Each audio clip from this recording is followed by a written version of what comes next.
Tahun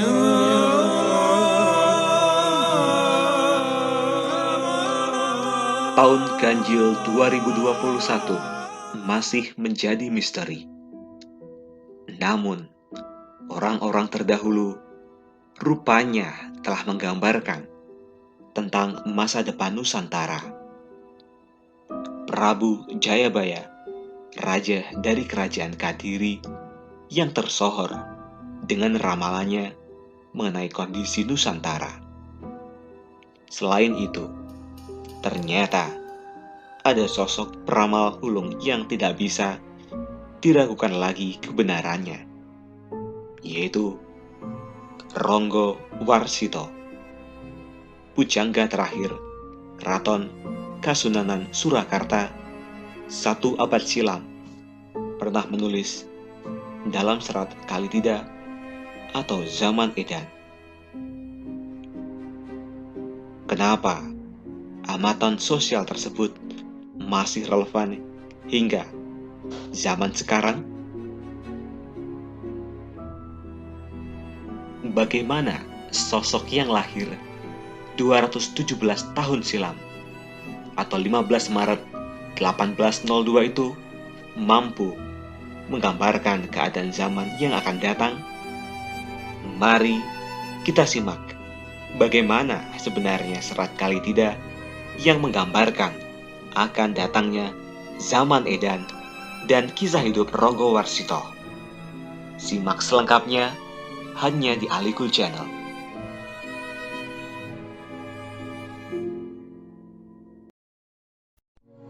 Welcome back di Alikul Channel, yang pasti semuanya ada di sini. Jangan lupa untuk tekan tombol subscribe, nyalakan lonceng notifikasi, like, bagikan, dan tulis komentar kalian di kolom komentar, karena semua ini gratis.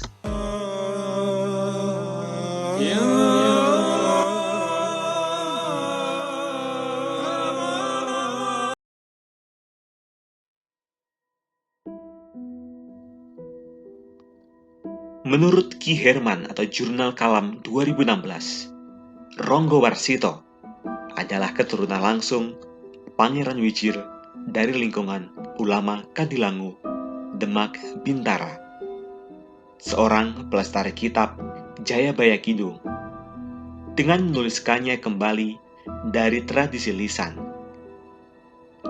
Jika silsilah Pangeran Wijir ditelusuri ke atas, akan sampai ke Bagus Kasan atau Raden Patah atau Pangeran Jinbun, putra dari Prabu Brawijaya V, Sultan terakhir Majapahit. Alam filsafat Ronggo Warsito. Selama ini, berbicara tentang filsafat sejarah yang muncul, pasti filsuf atau ilmuwan seperti Hegel, Mary, Tony B, atau filsuf Islam seperti Ibnu Khaldun. Padahal, kita juga memiliki filsuf lokal, yakni Ronggo Warsito atau Joyoboyo, Raja Kediri yang banyak menelurkan gagasan mengenai filsafat sejarah. Namun, karena kurangnya perhatian dari ilmuwan Indonesia atau sejarawan, akhirnya nama mereka tenggelam. Meskipun tak secara spesifik membahas filsafat atau filsafat sejarah seperti filsuf-filsuf barat, namun jika dicermati karya-karya Ronggo Warsito seperti serat Pramayoga, serat Pustaka Raja Purwa, serat Sabda Tama, serat Jakalodang, dan serat Bedaraga, tampak kental muatan filsafat sejarahnya. Hal ini konon berangkat dari penghayatan kiblat papat kelimo pancer, yakni bagaimana manusia dalam menghayati keempat arah mata angin dengan pancer, atau dirinya sendiri sebagai penyelaras antara jagat yang makrokosmos maupun mikrokosmos.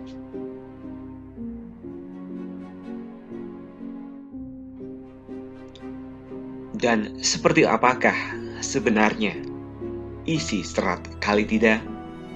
Mari, sembari melakukan renungan, kita simak bersama-sama. Menyaksikan zaman gila, serba susah dalam bertindak. Ikut gila tidak akan tahan.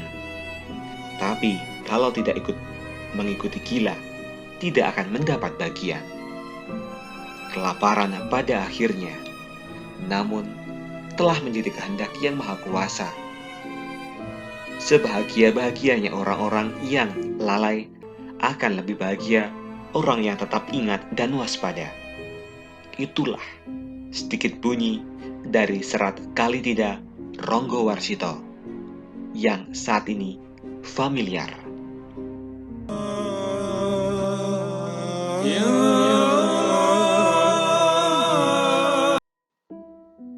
Berikut ini lirik serat Kalitida karya pujangga Jawa Ronggowarsito secara lengkap.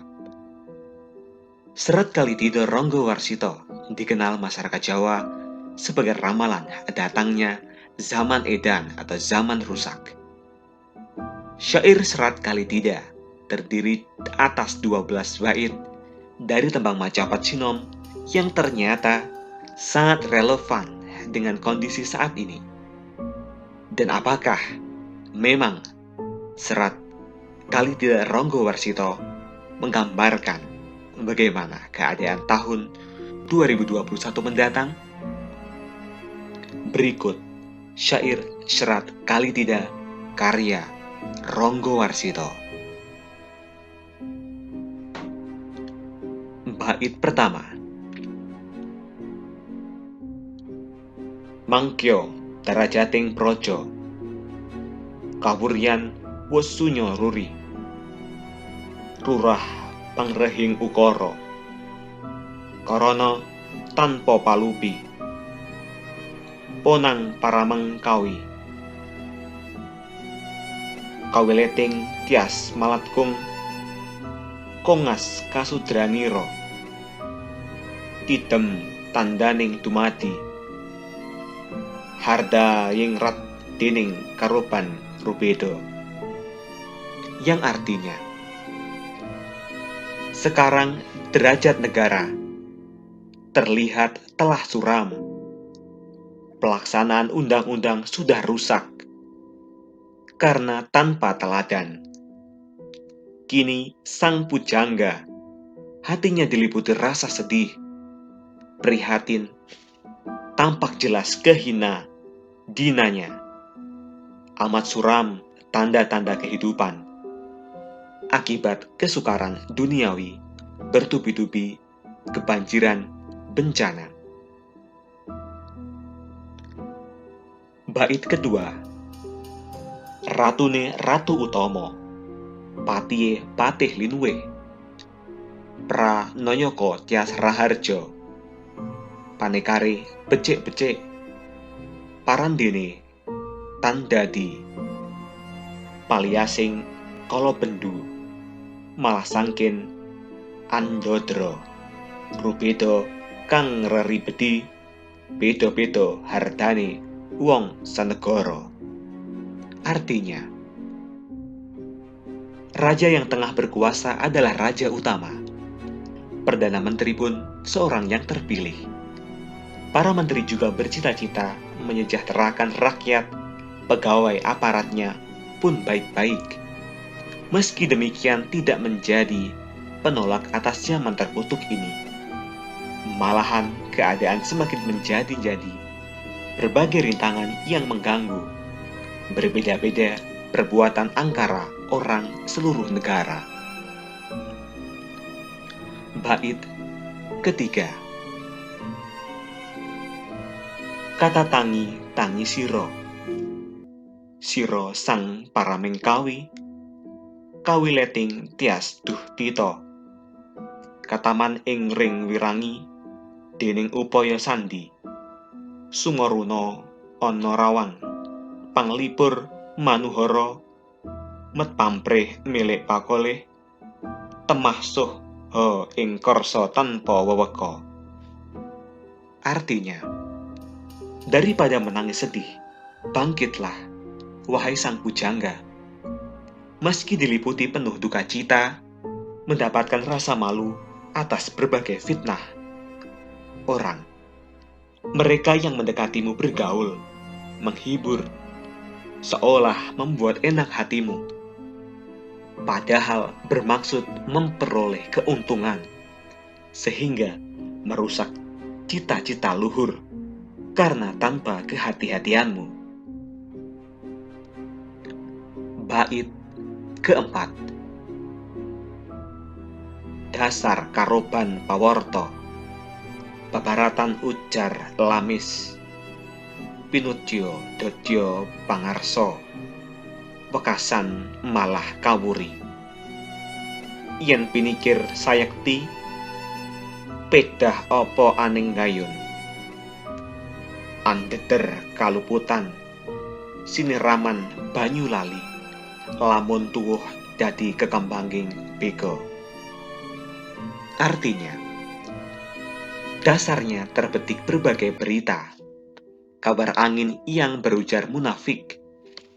Sang pujangga hendak diangkat menjadi pemuka, akhirnya malahan berada di belakang. Apabila dipikir-pikir dengan benar, berfaedah apa berada di muka, menanam benih-benih kesalahan, disirami oleh air kelupaan. Apabila tumbuh, berkembang menjadi kesukaran. Bait kelima.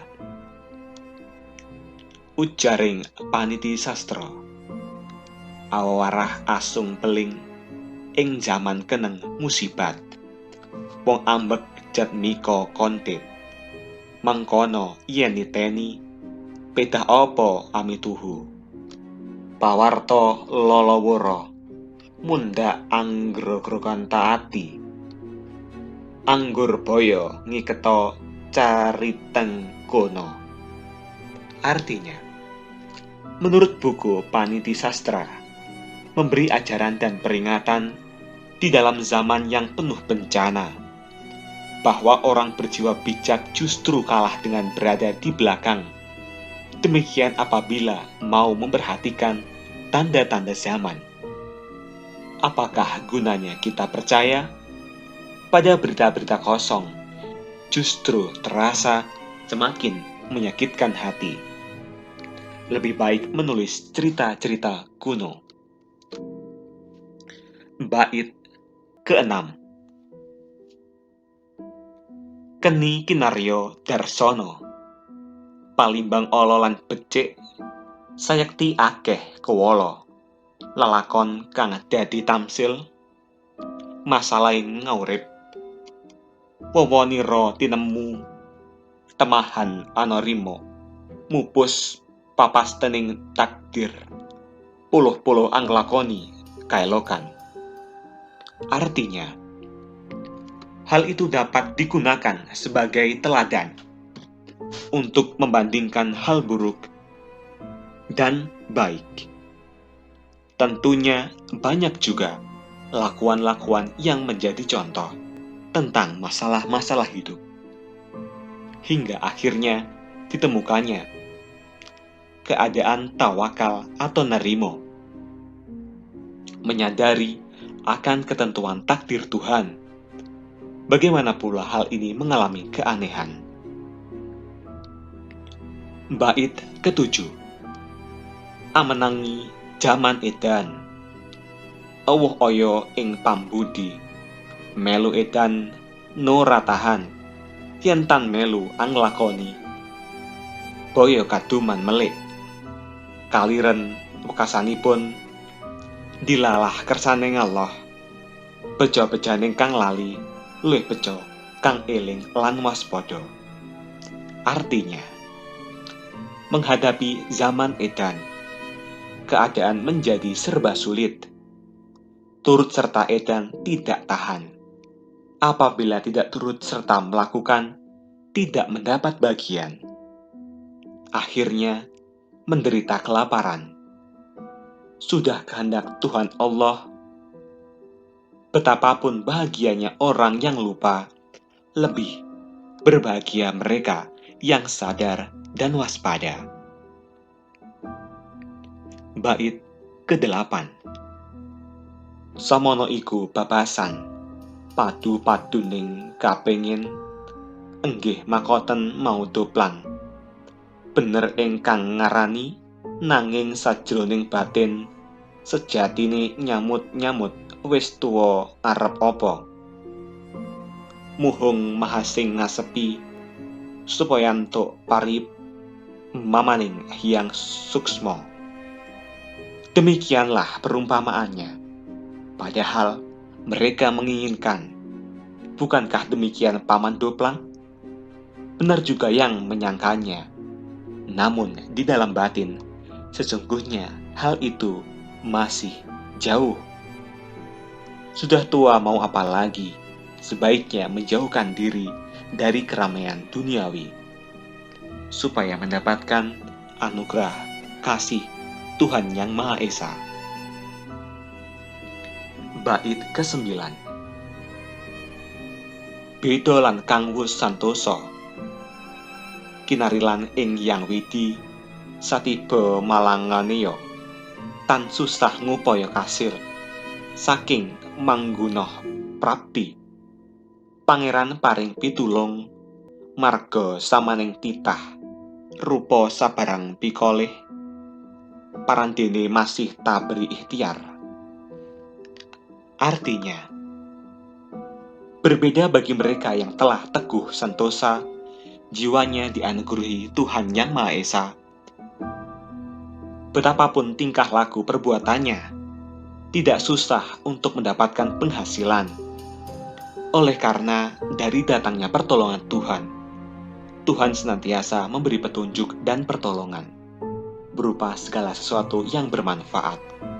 Meskipun demikian, dia masih tetap tekun rajin berusaha. Bait ke-10. Sakadire lina konan mung tumindak moroati, angger tan dadi perkara prakara. Karena riwayat wirawat muni, ikhtiar iku yekti, pamilihe reh rahayu, sinambi budidaya kanthi awas lan eling, kang kaesti atuka permaning suksma. Artinya, sekedar menjalani hidup, hanya semata bertindak mengenakkan hati, asalkan tidak menjadi suatu masalah dengan memperhatikan petuah orang tua, bahwa ikhtiar itu sesungguhnya memilih jalan agar selamat, sambil terus berusaha disertai dengan awas dan sadar, yang bertujuan agar mendapatkan kasih anugerah Tuhan.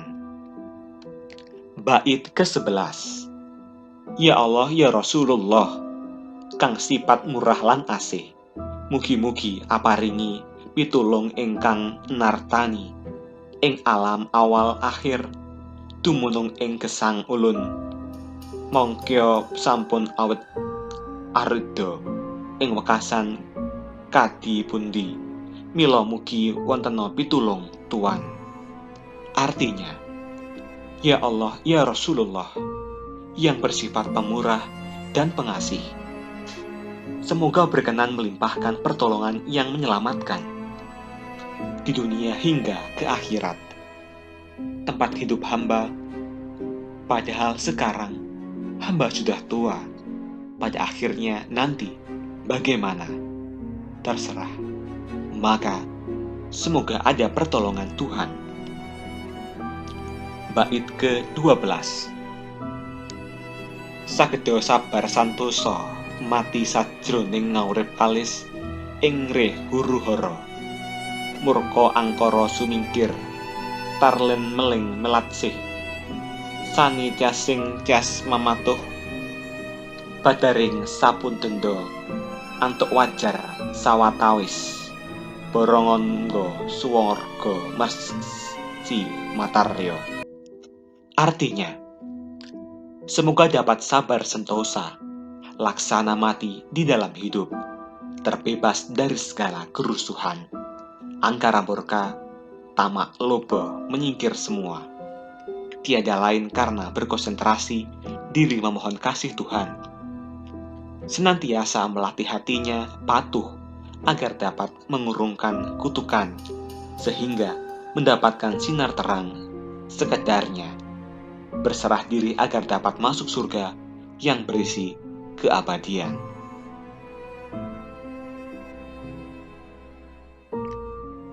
Raden Ngabehi Ronggowarsito atau Ronggowarsito, bernama asli Bagus Burhan.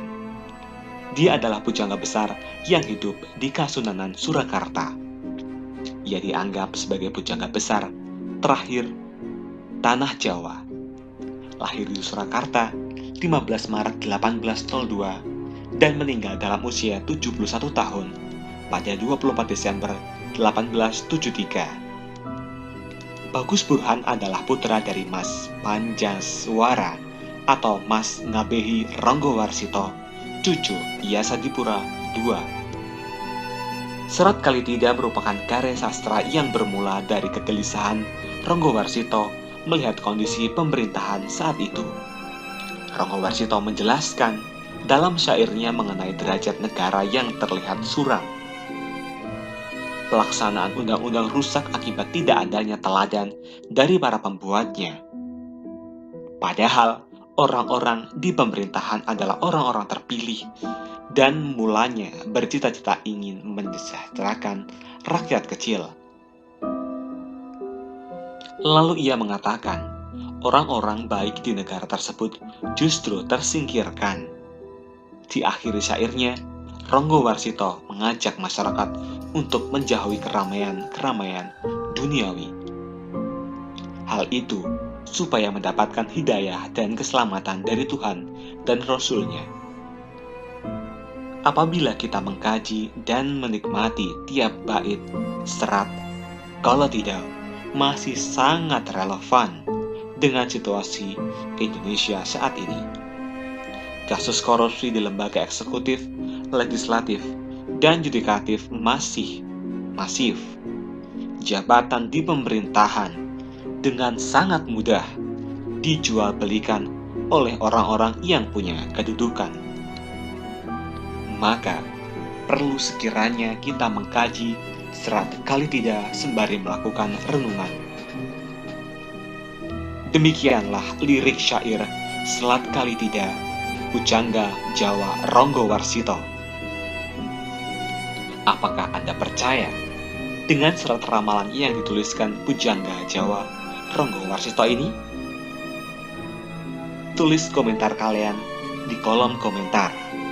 Jangan lupa subscribe, like, komentar, dan bagikan video informasi ini.